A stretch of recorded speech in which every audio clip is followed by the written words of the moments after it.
Sagittarius, hi! Welcome to Mr. Queen PH at ito ang inyong energy update ngayong March 16 to 31, 2024. This is a general reading. Just take what resonates. Watch your Sun, Moon, Rising, Venus for other messages. And thank you sa lahat ng mga sumusuporta dito sa ating channel. Just a reminder, gamitin nyo lamang ang reading na to bilang gabay. Pa-follow, like na rin ang ating Facebook at TikTok. Lahat po yan Mr. Queen PH.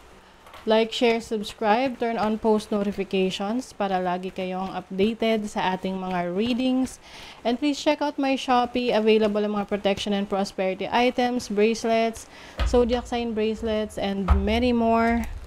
Link on the description. Ayan. And also, if you are interested in private reading, naka 30% discount tayo hanggang March 20. So, you can book for a reading. Ang link ay nasa description.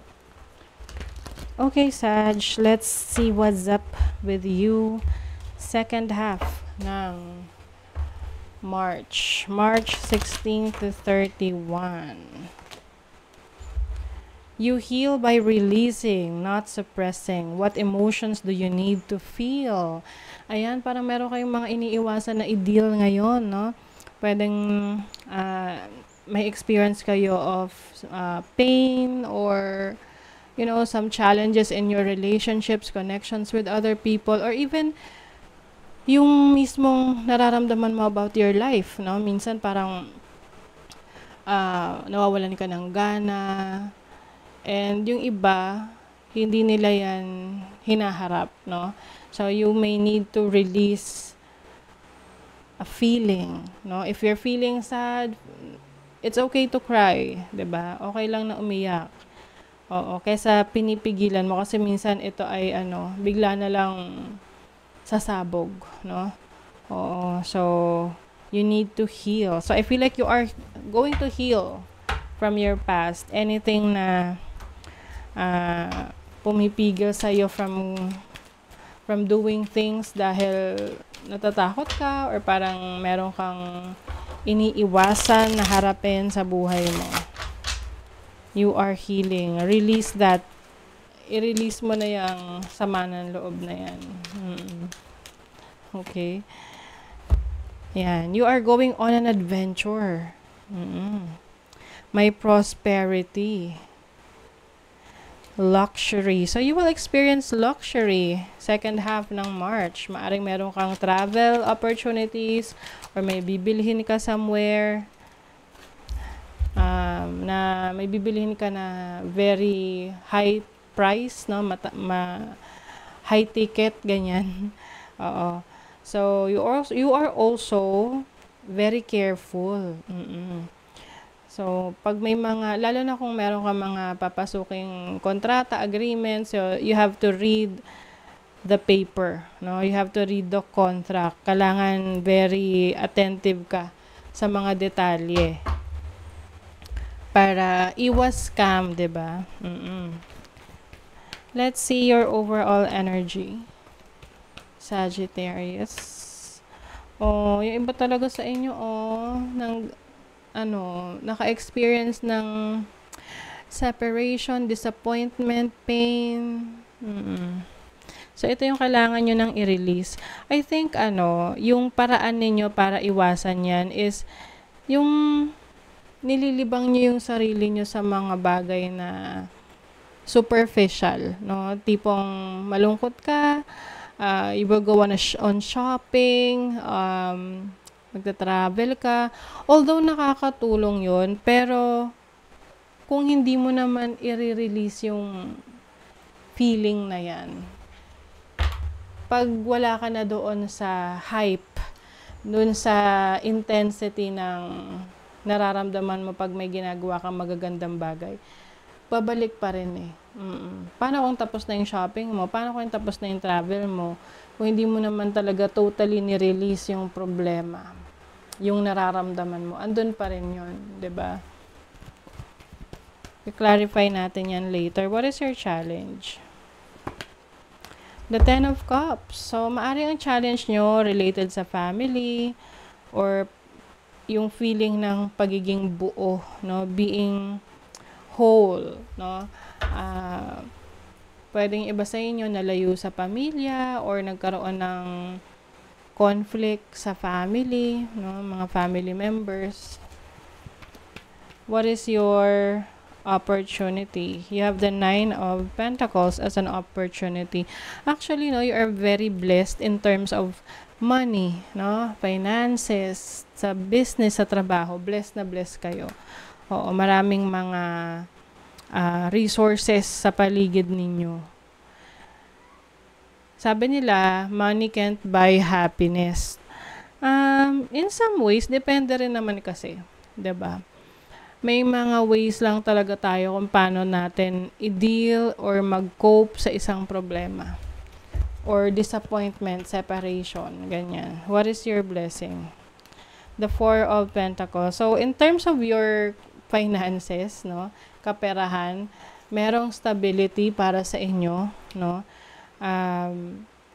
Maaring mas nakakapag-save kayo ngayon ng pera or maganda naman yung takbo ng career ninyo. Pero parang feeling nyo may kulang pa rin, no? May mga pagkakataon pa rin na malungkot pa rin kayo. What is the 3 of Swords? The Strength card. Meron kang sapat na lakas para i-handle itong pain na to. At kaya mo yung i-transmute. I-convert mo yung pain into happiness. Paano? Acceptance. Oo. Yung mga bagay na hindi mo na kayang makontrol, just let it go. Kaya nga, you need to release that. Anything na beyond your control. Then you will find happiness. Mas madaling sabihin, 'di ba, kaysa gawin. But it is the truth. So ano yung challenge? 'di ba? 8 of Swords, nilulunod mo yung sarili mo sa mga iniisip mo eh. Some of you are overthinking about your situation. Yung iba sa inyo nagpapa-apekto rin kayo sa mga opinion, sinasabi ng pamilya nyo sa inyo, especially if it's a negative comments, no? Kasi minsan talaga sa pamilya, nagkakaroon ng, gulo eh. Minsan mahirap talagang i-deal yan kasi family yan eh, 'di ba? But, babalik tayo dun sa mga bagay na hindi natin kayang kontrolin. Just let it go. And dun sa mga bagay na kaya mong kontrolin, then do something about it. Let's see your opportunity. Grabe, there's a lot of growth. There's a lot of expansion sa inyo ngayon, in terms of your career, yung travel opportunities ninyo, yung mga hinihintay nyo, parating na. Oo, especially kung ito yung mga trabaho na in-applyan nyo, or messages, updates na hinihintay nyo from abroad, ayan. Yung iba talaga, pwedeng may vacation rin kayo, opportunity to go on vacation.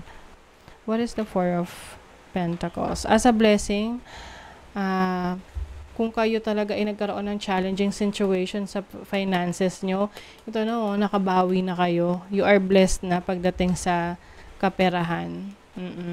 I think kailangan nyo na lang talagang i-work out yung mga connections nyo sa ibang tao. If merong nag-disappoint sa inyo. Let's see your money, career, finances message. Tingnan nyo, sobrang blessed, Merong unexpected fortune, hindi inaasahan na pera. So, hindi yan yung mga, hindi yan tipong sweldo mo, or it's unexpected. Money, umuulan ng pera. So, para sa mga in a relationship, abundance pa rin. Your needs are all met. So, some of you, very well provided kayo ng person nyo, or kayo mismo yung nagpo-provide for your romantic person or yung love life ninyo, family ninyo. So, for singles, kailangan daw, yung iba sa inyo importante na pareho kayo ng belief system ng person ninyo. para maging successful kayo as a couple. So, yung iba, maaring ayan din yung nagiging blockage, no? Para hindi kayo makahanap ng romantic partner. Kasi minsan isip nyo, may nakilala kayo pero taliwas pala yung paniniwala ninyo. Hindi kayo magkapareho ng belief system, pwedeng religion, spirituality. So, dun talaga pwedeng maging dahilan para hindi mag-progress yung relationship. So, you have to make sure na pareho kayo ng paniniwala. Okay? So, that is your reading, Sagittarius. Thank you so much. Bye!